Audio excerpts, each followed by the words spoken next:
میرے رسول کریم صلی اللہ تعالی علیہ وآلہ وسلم نے فرمایا اگر تم زکوٰۃ دے دو گے تو اپنے مال کو محفوظ کر لو گے، تم اپنے مال کو محفوظ کر لو اور اس طرح محفوظ کر لو گے جس طرح مضبوط قلعوں کے اندر کوئی چیز محفوظ ہوتی ہے۔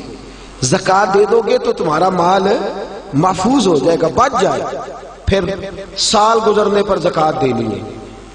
سال گزرنے سے مراد وہ والے مہینے نہیں وہ وڈیرے نے یاد کر لینے سون بھادو اسو تے منڈے کہنے نے جنوری فروری، تو اسلامی مہینے کدھر گئے جی؟ تو زکوٰۃ جو ہے وہ چاند کے مہینوں کے حساب سے فرض ہے، یاد رکھیں۔ اعلیٰ حضرت فاضل بریلوی رحمۃ اللہ تعالیٰ نے فتاوی رضویہ شریف میں فرمایا ہے کہ چونکہ یہی مہینے حج کے ہیں، حج کس حساب سے ہوتا ہے؟ چاند کے حساب سے۔ کس حساب سے بولیے گا جی؟ رمضان کس حساب سے آتا ہے؟ اس دفعہ جون کے حساب سے آیا یا اپنے حساب سے آیا ہے؟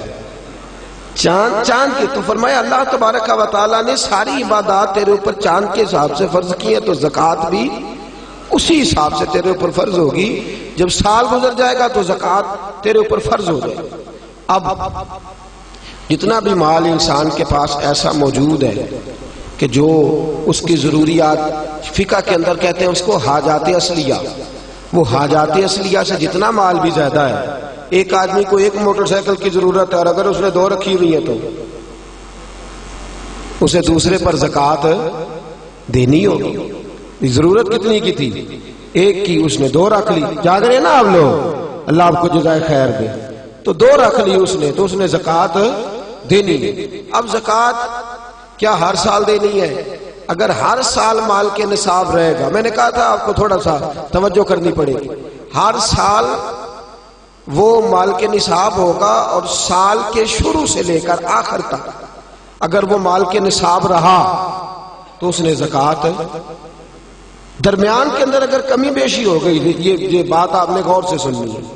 میرے پاس صدر الشریعہ مولانا امجد علی اعظمی رحمۃ اللہ علیہ خلیفہ اعلیٰ حضرت کتاب میں ساتھ رکھے ہوئے ہیں، ساتھ جو ہمارے ہاں انسائکلوپیڈیا ہے فقہ حنفی کا، میں بڑی باریک کر کے اور آسان کر کے مسائل فقہ آپ کی خدمت میں عرض کرنے کی کوشش کر رہا ہوں، سمجھیے گا بات۔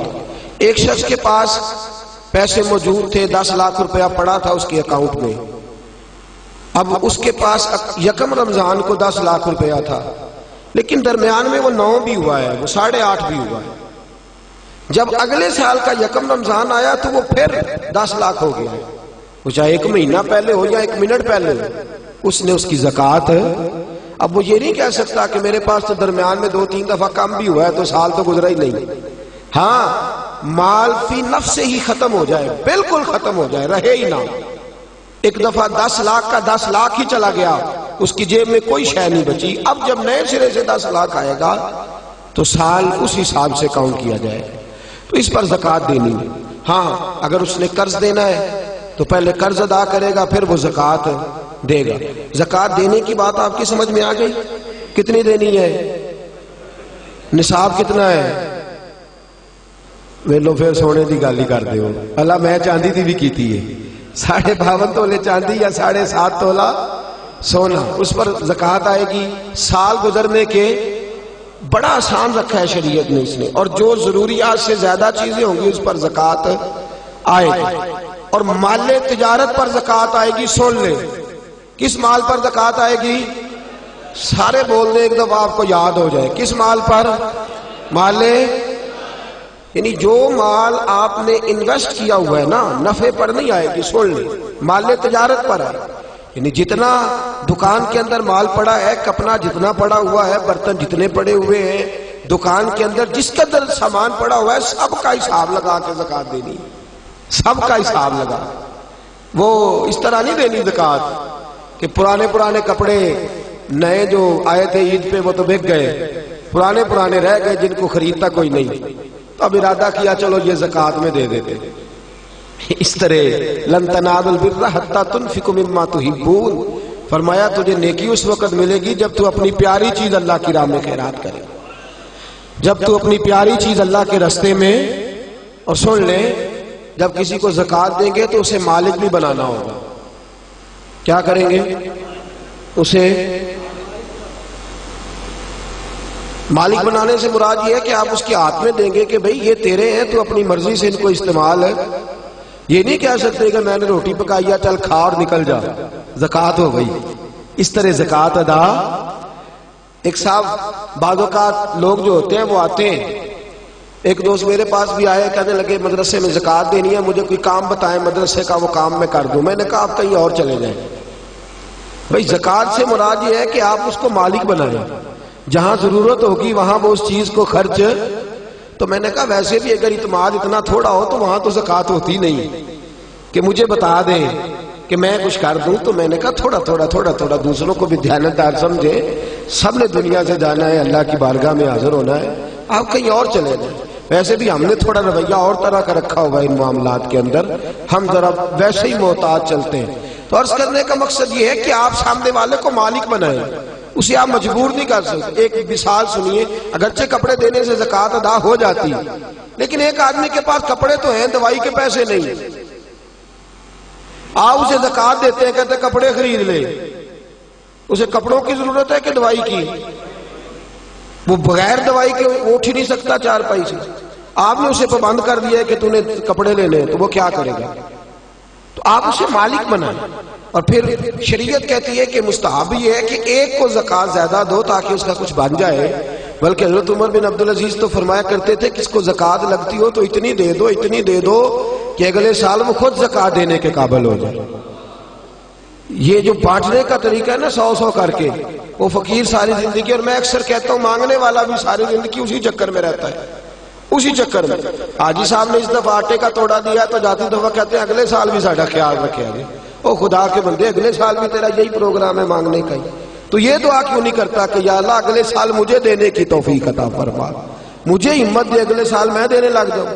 تو زکوٰۃ آپ سامنے والے کو مالک بنائیں اور ضروریات سے زیادہ حساب لگائیں. ہر شے سن لیں، جو بچی کے لیے آپ نے جہیز بنا کے رکھا ہوا ہے اس پر بھی زکوٰۃ آئے گی، آپ نے اس پر بھی زکوٰۃ دینی ہے. آپ نے اپنے مکان کے لیے پیسے رکھے ہوئے ہیں کہ میں نے مکان خریدنا ہے، خرید لیں گے تو زکوٰۃ نہیں آئے گی، اور جب تک خریدتے نہیں اس وقت تک زکوٰۃ آئے گی. اللہ تبارک و تعالیٰ نے جو قاعدہ ہمارے لیے بیان فرمایا، ہمیں اس قاعدے کو ہمیشہ یاد اور باریک حساب کریں. زکوٰۃ کا باریک حساب کریں، ایک آنا بھی پیچھے نہیں بچنا چاہیے. زیادہ سے زیادہ دیں، زیادہ سے زیادہ دیں. ہم لیتے وقت حساب باریک کرتے ہیں اور دیتے وقت کون سا کرتے ہیں بھلا؟ موٹا. جی وہ کیا ہوتا ہے جی؟ وہ موٹا تو چاہیے تھا نا ذرا موٹا ہوتا ہو، لیکن وہ ہم کام نہیں کرتے. باریک حساب کریں. فرض جو ہوتا ہے نا، فرض دیکھیں ایک شخص کہتا ہے میں موٹا کر کے عشاء کی نماز پڑھ رہا ہوں، کتنی رکعتیں پڑھی ہیں؟ کہ مجھے یاد ہی نہیں، تو نماز ہو گئی اس کی. اسے پتا ہونا چاہیے میری انویسٹمنٹ کتنی ہے، میرے ضروریات کتنی ہے، اور میں نے کتنے پیسے میں بچاتا ہوں، مجھے ان پر زکوٰۃ دینی ہے. زکوٰۃ دینی کس کو ہے یہ سن لیں. یہ قرآن مجید نے 10 لوگ بیان کیے ہیں، لیکن ان میں سے کچھ ایسے ہیں جن کو اب زکوٰۃ نہیں دی جا سکتی، زکوٰۃ دی نہیں جا سکتی. مثلا ایک قرآن مجید نے مؤلفۃ القلوب بیان کی، جو لوگ نئے کلمہ پڑھتے ہیں ان کی تالیف قلب کے لیے ان کو ان کے گھر والے خاندان والے نکال دیتے تھے، ان کو بھی زکوٰۃ دی جا سکتی تھی تاکہ وہ اپنے پیروں پر کھڑے ہوں. ایک زکوٰۃ دی جاتی تھی رقاب کو قرآن کہتا ہے، یعنی غلام آزاد کرانے کے لیے، وہ بھی معاملہ اب ختم ہو گیا. اب زکوٰۃ کس کو دیں گے؟ ایک زکوٰۃ لگے گی مسکین کو، فقیر کو اور مسکین کو. فقیر اس کو کہتے ہیں جس کے پاس ضروریات کی چیزیں موجود نہ ہوں. کون سی چیزیں جی؟ یعنی وہ اپنی ضروریات بھی بیچارہ خود پوری نہیں کر سکتا، وہ اپنی دوائی نہیں لے سکتا، وہ اس کی آمدن اتنی تھوڑی ہے کہ وہ جو اس کی تنخواہ ہے ماہانہ اس سے وہ اپنی گزر اوقات نہیں کر سکتا. تو اس کو کیا کہتے ہیں؟ فقیر. اس کو زکوٰۃ لگتی ہے. مسکین اس کو کہتے ہیں جو اتنا غریب ہو کہ صبح کی روٹی اور شام کی روٹی بھی اس کے پاس موجود نہ ہو، اس کو بھی زکوٰۃ لگتی ہے. پھر اس کے بعد جو عاملین زکوٰۃ ہوتے ہیں، یعنی جن کی ڈیوٹی ہوتی ہے زکوٰۃ اکٹھی کرنے کی، ان کو بھی زکوٰۃ میں سے تنخواہ دینا جائز ہے.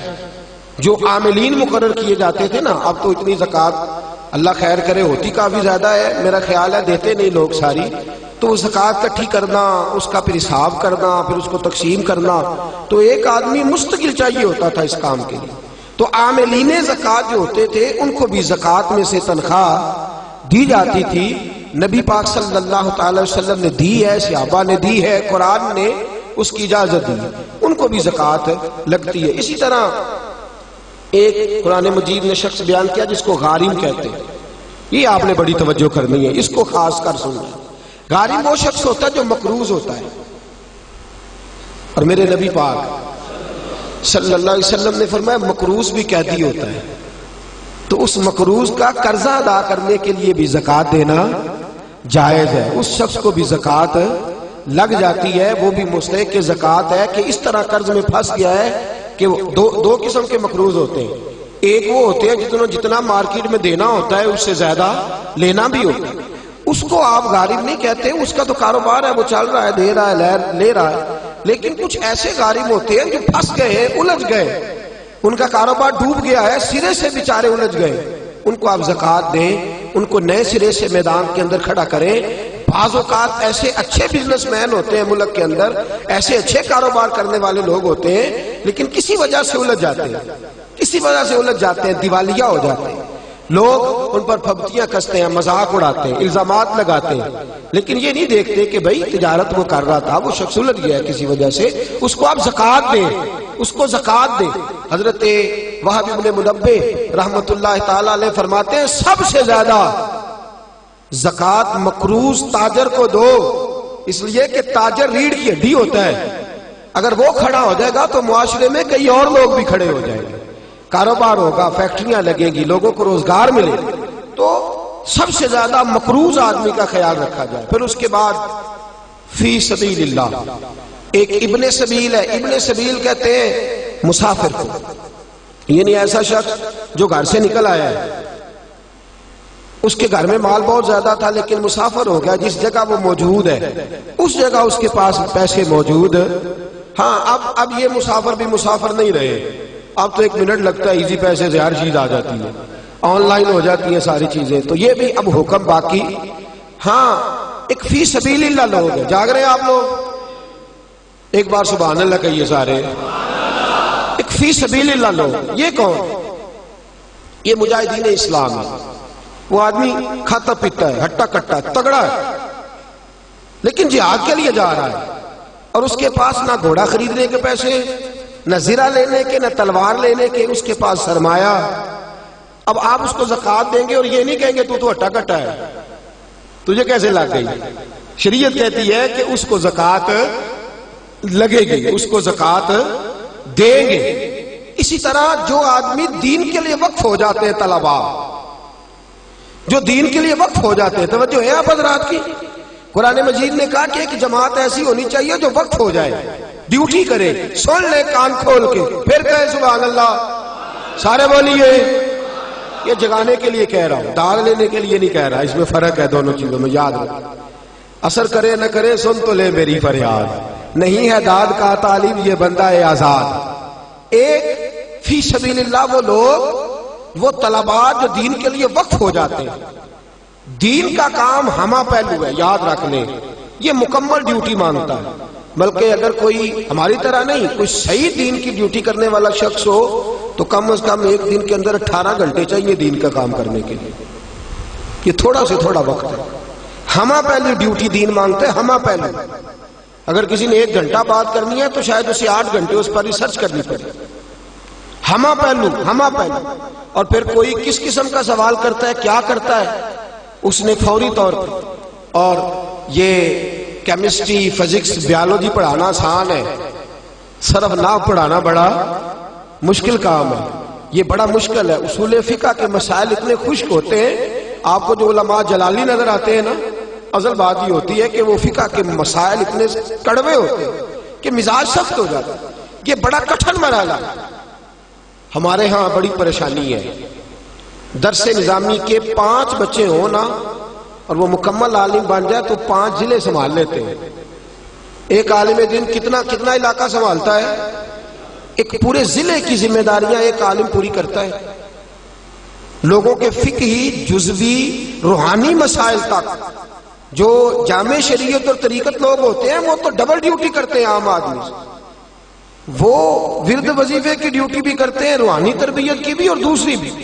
ہمارے ہاں اس وقت جو سب سے بڑا المیہ ہے وہ یہ ہے, لوگ کہتے ہیں مولویوں نو کادی زکات دئیے بھی اجی تے ماڑے نو دیاں گے. وہ خدا کے بندے, مدارس دینیا کے اندر جو بچے آتے ہیں وہ آتے ہی غریب گھروں کے.